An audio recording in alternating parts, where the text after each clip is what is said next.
It's difficult to describe what type of game For Honor is because it has no comparison. It has the complex inputs of a fighting game, an over-the-shoulder perspective, and objectives similar to MOBAs. At its core is an ambitious drive to capture the essence of dueling with swords, axes, and other traditional weapons, watching your opponent, countering their movements, and overcoming them in battle.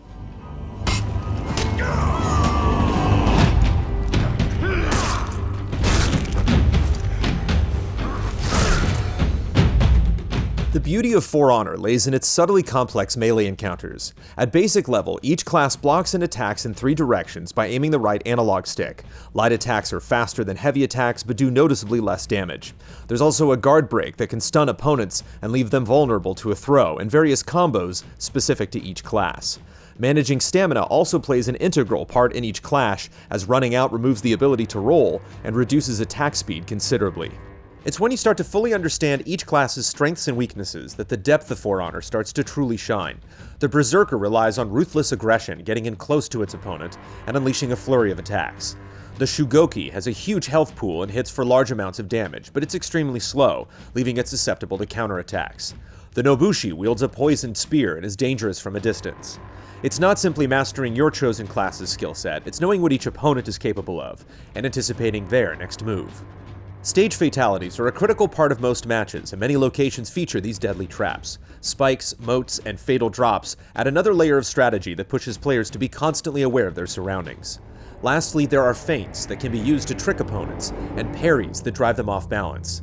It can be a lot to take in, especially considering there are 12 distinct classes, but learning the mechanics and seeing the results pay off with kills and victories is incredibly rewarding.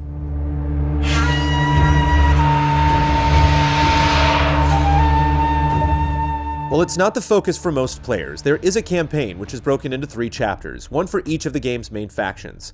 After an unexplained natural cataclysm, knights, Vikings, and samurai fight for what little resources remain in the world.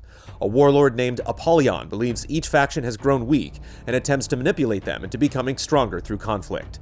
Throughout the 5-hour journey, there's a sense of mystery to Apollyon's actions that help drive the plot forward, but it fails to culminate in a proper payoff. Despite the shortcomings of the plot, the campaign is still satisfying. The 18 stages develop a better sense of perspective on each faction and provide context for each class. Certain encounters and boss fights even feature distinct mechanics not seen in multiplayer. Secrets in the World offer supplemental lore and unlock customizable emblems, and there are also hidden breakables that reward you with steel and scavenger crates that contain gear for multiplayer. This puts an added emphasis on exploration, as larger stages noticeably expand in size to help change the flow of navigation.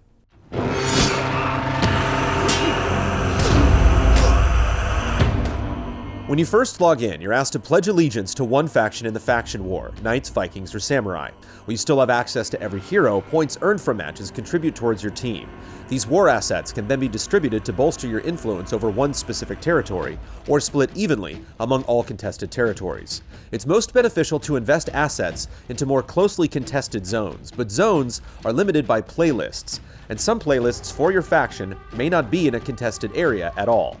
This leaves participants in an awkward situation. Play the mode you want and ignore the war, or focus on specific playlists to help the cause and maximize war assets.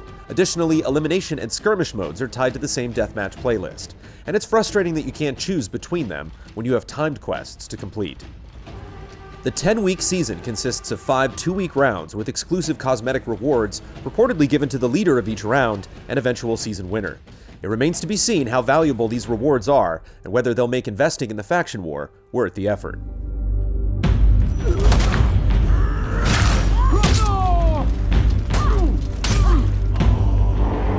There are 5 multiplayer game modes, each of which offers a unique way to play. One-on-one dueling is the most balanced and competitive place to fight.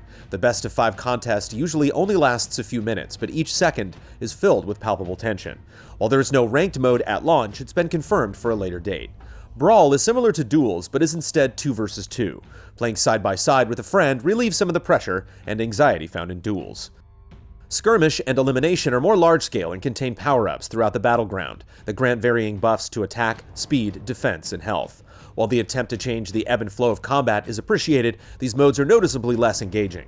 The strength of the power-ups takes away some of the emphasis on strategy and tactics, instead focusing on brute force and bloodlust. Dominion is composed of large-scale 4 versus 4 matches with 3 capture points to take and defend. Holding each point contributes to each team's score, and at 1,000 points, the opposing team loses the ability to respawn. AI minions battle each other for control of one of the 3 points, adding an additional dynamic to each match and contributing to the feeling of being in the middle of a huge war. Maintaining control of territory is critical, and communication with your team can make all the difference, as groups have a natural advantage over solo defenders. Teammates can revive one another, and executing a foe can delay their return to the battle. Whereas duels are the best place for a fair fight against another player, Dominion rewards groups who can stay in sync and complement each other's strengths.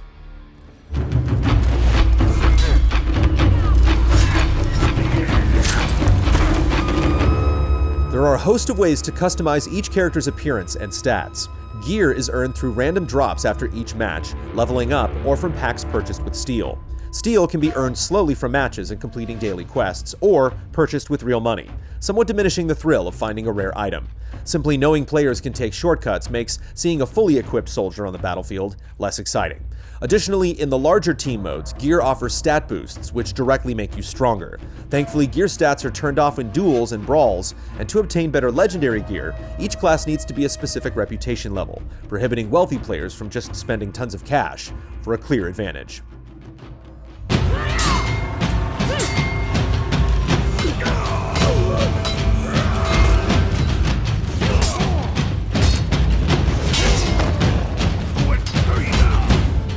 Fully understanding the nuances of For Honor's intimate melee combat requires patience and dedication, but players willing to fully commit themselves to mastering the art of battle will be undeniably rewarded.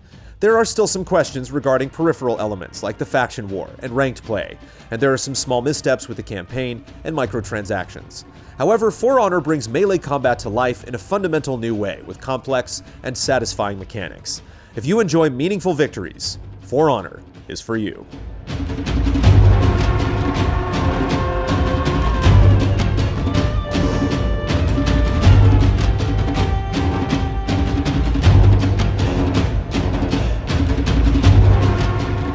Easy Allies reviews are made possible by generous viewers just like you. If you like what you see, check out patreon.com/easyallies to see our other videos, and consider becoming a patron to help us make more.